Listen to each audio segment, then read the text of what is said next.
Daily எடுத்து வந்து clean பண்ணினே இருப்பீங்களா? ஆமாங்கண்ணா. எத்தனை போர்டு எடுத்துக்கண்ணா. Hello bikers, welcome back to our channel biking with Bison. Early morning இன்றைக்கி பைசன் எடுத்துகிட்டு எங்கே போயிட்டுருக்கோன்னா, ரீசன்ட் டைமில் பைக்கர்ஸ் பேரடைஸ்னு ரொம்ப ஹைப்பில் இருக்க ஒரு பிளேஸ் தான். போலுமலை தான் போயிட்டு. போலுமலை கேஜிஎஃப்லேருந்து 93 கிலோமீட்டர்ஸ் டிஸ்டன்ஸில் இருக்குது. நாங்கள் போலுமலைக்கு எப்படி போகிறோன்னா, கேஜிஎஃப்லேருந்து குப்பம், குப்பம்லேருந்து கிருஷ்ணகிரி, கிருஷ்ணகிரிலேருந்து 30 கிலோமீட்டர்ஸ் ட்ராவல் பண்ணால் இந்த போலுமலைக்கு நம்ம ரீச் ஆகிடலாம்.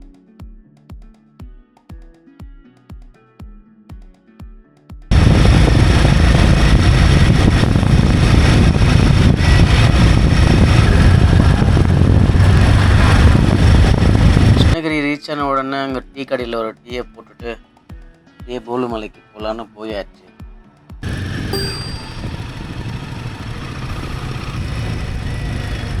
போகிற வழி எல்லாமே மாங்காய் தோப்பு தான். சீசன் வரும்போது இந்த தோப்புக்குள்ளே வண்டி ஓட்டும் போது இன்னமும் நல்லாயிருக்கும். இவ்வளோ இருக்கிற எல்லா மரமே மாங்காய் மரம் தான். தோப்பு ஃபுல்லாகவே மாங்காய் மரம் தான். சீசன் வந்துச்சுன்னா நல்லாயிருக்கும். ரோடு வண்டி ஓட்டுறதுக்கும் நல்லா இருந்தது. அப்படியே அந்த வியூ பாயிண்ட்டை முடிச்சுட்டு கொஞ்சம் உள்ளே போனோம். வில்லேஜ்லேருந்து லெஃப்ட் எடுத்தோன்னா போலுமலை ஸ்டார்ட் ஆகிடுச்சு. மலை ஸ்டார்ட் ஆன உடனேயே ஆஃப் ரோடும் ஸ்டார்ட் ஆகிடுச்சு. கிட்டக்கிட்ட ஒரு மலை கிட்டக்கிட்ட ஒரு 70% ஆஃப் ரோடு தான். மேலே மலையில் மட்டும் ஒரு 2-3 ஸ்ட்ரெச்சுக்கு தான் வந்து ரோடே போட்டிருக்காங்க. அதனால் ஆஃப் ரோடிங் பண்ணணும்னு நினைக்கிற எல்லா பைக்கர்ஸ்க்கும் இந்த இடம் ரொம்பவே நல்லாயிருக்கும். ரொம்ப பிகினர்ஸ்க்கு ரொம்ப ஃபாஸ்ட்டாக பைக் ஓட்டுறவங்க, ரொம்ப கண்ட்ரோல் இல்லாத பைக் ஓட்டுறவங்கலாம் இங்கே வர்றதுக்கு அவாய்ட் பண்ணுவோம். நான் இங்கே அந்த அளவுக்கு ஒன்றும் சேஃப் இல்லை.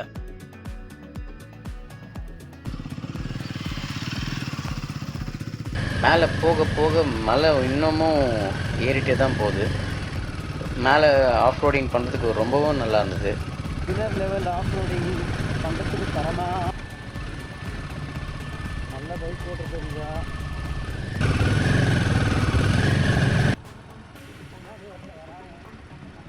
போகிற வழியில் கொஞ்சம் மலை மேலே ஏறின உடனே ஒரு செக் போஸ்ட் வந்தது. இந்த செக் போஸ்ட்டில் நாங்கள் போகிற டைமில் யாருமே இல்லை.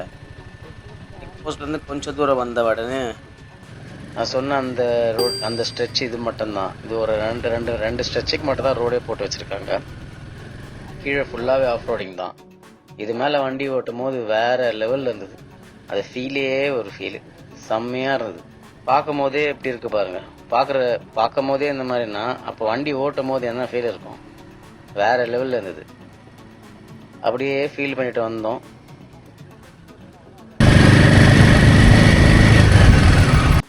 மேலே பார்த்தா மழை முடிஞ்சிடுச்சு. இந்த இடத்தோடையவே ஆஃப் ரோடிங் ஸ்டாப் ஆகிடுச்சு. ஆனால் நம்ம பைசனை வச்சுட்டு இங்கே ஸ்டாப் பண்ண முடியாது. அதனால் நான் கொஞ்சம் அப்படியே மேலே போனோம். போலுமலைன்னு நான் நினச்சேன் நிறைய பேர் இருப்பாங்க. லாஸ்ட் ரைட் நம்ம நந்தி ஹில்ஸ் போயிருந்தோம். நந்தி ஹில்ஸ் மாதிரி இருக்கும் ரஷ்ஷு அப்படின்னு நினச்சேன். இல்லை, அதில் கொஞ்சம் தான் இருக்கும்னு நினச்சேன். ஆனால் இங்கே நானும் எட்வினை மட்டும்தான் இருந்தோம். கம்ப்ளீட்டாக போலுமலையில் யாருமே இல்லை. நாங்கள் 2 பேர் தான் இருந்தோம். மேலே ஒரு சின்ன கடை கூட இல்லை. இங்கே இருக்க இந்த கோவில் மட்டும்தான். நீங்கள் மேலே வர மாதிரி தான் ஸ்நாக்ஸு தண்ணி எல்லாம் கொஞ்சம் கரெக்டாக எடுத்துகிட்டு வந்துடணும். அப்படியே அந்த கோவில் பேக் சைடு போனோம். இங்கே ஒரு வியூ பாயிண்ட் இருக்குது, அதை பார்க்கலான்னு போய்ட்டு இருக்கோம். வியூ பாயிண்ட் கூட அந்த அளவுக்கு இன்னும் சொல்கிற அளவுக்கு இல்லை. இந்த இன்ஸ்டாகிராம்லேயும் யூடியூப்லேயும் இந்த போலுமலைக்கு ரொம்ப ஹைப் கொடுத்து வச்சுருக்காங்க. இவங்க கொடுக்குற ஹைப்புக்கு இந்த இடம் வருதுன்னா கண்டிப்பாக இல்லை. அதே மாதிரி மேலே நீங்கள் போகிற மாதிரி இருந்தால் கப்பல்ஸாக போகிறது கொஞ்சம் அவாய்ட் பண்ணிக்கலாம். அங்கே வரும்போதும் மேலேருந்து ஒரு கப்பல்ஸ் வந்துட்டு இருந்தாங்க. மேலே சேஃப்டின்றது அவ்வளோவா இல்லை. நீங்களும் போகிற மாதிரி இருந்தாலும் ஒரு 2-3 பேராக போகிறது ரொம்ப நல்லது. சிங்கிளாக ட்ராவல் பண்ணுறது சேஃப் இல்லைன்னு தான் நான் சொல்லுவேன். அப்படி கப்பல்ஸாக வர மாதிரி இருந்தால் சாட்டர்டே சண்டேஸில் தான் பெஸ்ட்டு. வீக் டேஸில் கண்டிப்பாக வரக்கூடாது.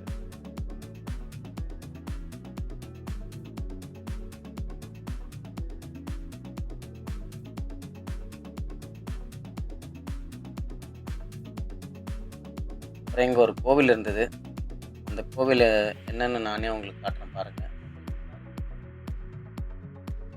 நான் பார்த்த வீடியோவில் இது ஆஞ்சநேயர்னு போட்டிருந்தாங்க. ஆனால் இது ஆஞ்சநேயர் இல்லை, ஒரு பெருமாள் கோவில் தான் இருந்தது. கோவிலில் பார்த்த பக்கத்தில் பாருங்கள், இவ்வளோ ஆஸ்பெக்ட் போட்டு வச்சுருக்காங்க. இங்கே இவ்வளோ மலை மேலே வந்தும் பிளாஸ்டிக் குப்பைங்க எல்லாத்தையுமே போட்டு இந்த இடத்தையே நிறைய அழுக்கு பண்ணி வச்சுருக்காங்க. மேலேருந்து பார்க்கறதுக்கு காலையில் காலையில் டைமில் வியூ நல்லா இருக்குது. மற்றபடி இங்கே வேறு எதுவும் இல்லை. ஒரு ஆஃப் ரோடிங் பண்ணணும்னு ஆசைப்படுறீங்களா அங்கே தாராளமாக போயிட்டு வரலாம். அதுவும் ஆஃப் ரோடிங் கூட ஒரு ரொம்ப சேஃப்டி ரொம்ப ரொம்ப சேஃப்டியாக இருக்குன்னுலாம் சொல்ல முடியாது. சேஃப்டி ரொம்ப கம்மி தான். ஸ்லோவாக போயிட்டு ஸ்லோவாக வரலாம். கிருஷ்ணகிரினாலே ஃபேமஸான இடம் ஒன்று இருக்குல்ல, அதுதான் நம்ம கேஆர்பி டேமு. கேஆர்பி டேம் பார்க்கலாம் எப்படி அப்படின்னு சொல்லிட்டு அப்படியே கேஆர்பி டேம் பார்க்கலான்னு போனோம். போகிறதுக்கு முன்னாடியே ரொம்ப பசி. சரி சாப்பிட்டுட்டு போயிடலாம். கிருஷ்ணகிரினா ஃபேமஸ் அந்த டேமும் அந்த ஃபிஷ்ஷும் தானே. ஃபஸ்ட்டு சாப்பிட்டு போயிடலான்னு நாங்கள் போகும்போது போகிற வழியில் லெஃப்ட் சைட்லேயே நம்மளுக்கு ஒரு கடை கிடச்சிது. கோபி ஃபிஷ் ஃப்ரைன்னு. போகிற வழி எல்லாம் ஃபிஷ் ஃப்ரை தான் இருந்தது. இவங்க கிட்ட தான் fish meals, fish fry, white rice எல்லாமே இருந்தது. சரி இங்கேயே சாப்பிட்லான்னு போனோம். இங்கே எல்லாமே ஃப்ரெஷ்ஷாக தான் செஞ்சுட்டு இருக்காங்க. போய் அவங்கக்கிட்ட கொஞ்ச நேரம் பேசிட்டு டெய்லி எடுத்து வந்து க்ளீன் பண்ணினே இருப்பீங்களா? ஆமாங்கண்ணா. எத்தனை கேஜிண்ணா விற்கிறீங்க ஒரு நாளைக்கு? அதெல்லாம் சொல்ல முடியாது. 100 கேஜி விற்கும், 150 விற்கும். இது இப்போ பிடிச்சதா? ஆமாம். இப்போ கொஞ்சம் முன்னால் வந்து அங்கே எகறதே எடுத்தோம். ஆஹா நல்லா எகரும். உங்கள் ஊரில் இந்த மாதிரி மீன் இருக்காண்ணா? இந்த மாதிரி டேஸ்ட் கிடைக்கிறது இல்லை அங்கே.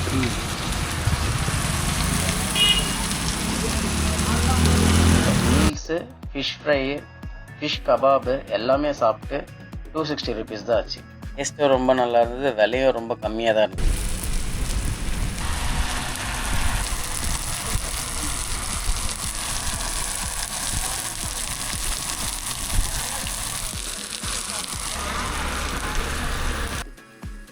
வாரத்தில் 7 நாளுமே இந்த கடை ஓப்பனில் இருக்குன்னு சொன்னார்.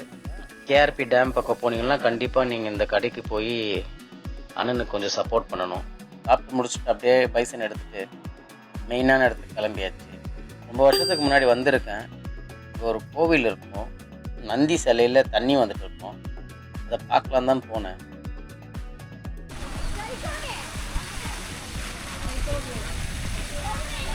முன்னாடி போனால் அங்கே அந்த டேம்லேருந்து தண்ணி வர்றதை பார்க்கலாம். ஆனால் டேமில் தண்ணி எதுவும் இல்லை, ஜனமும் ரொம்ப கம்மி தான். நான் வந்த டைமில் நிறைய ஜனம் இருந்துச்சு ஒரு தடவை. இப்போ இதுக்கு மேலே தான் சீசன் ஸ்டார்ட் ஆகி ரஷ் ஜாஸ்தி இருக்கும்னு நினைக்கிறேன்.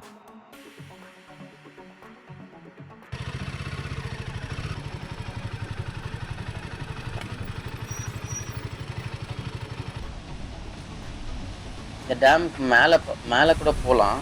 சென்டரில் ஒரு பார்க் இருக்குது. அந்த பார்க் வழியாக மேலே போய் அந்த டேமோடைய மொத்த வியூவும் பார்க்கலாம். நான் ரொம்ப வருஷத்துக்கு முன்னாடி வரும்போது நான் இந்த வியூவிலேருந்து தான் இருந்து பார்த்தேன். அதனால் நான் இங்கே வந்துட்டேன். இப்போ போய் அந்த பார்க்கு போய் அந்த சென்டரில் இருக்கிற அந்த வியூவை உங்களுக்கு பார்க்கலாம்.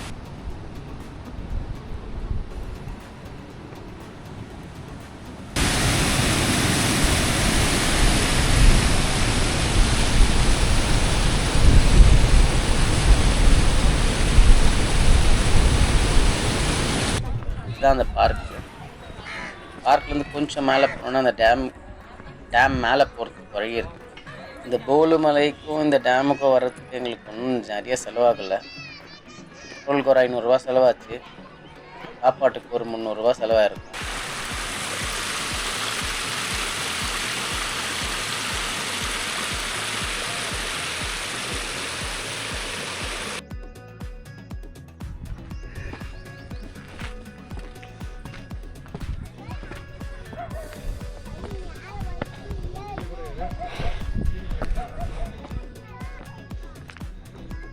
இதுதான் டேமோட ஃபுல் வியூ.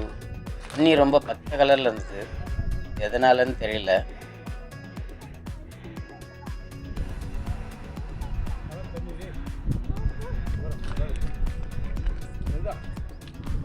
இவ்வளோதான், டேமை பார்த்தாச்சு. பைசன் எடுத்துன்னு ரிட்டர்ன் கிளம்பியாச்சு.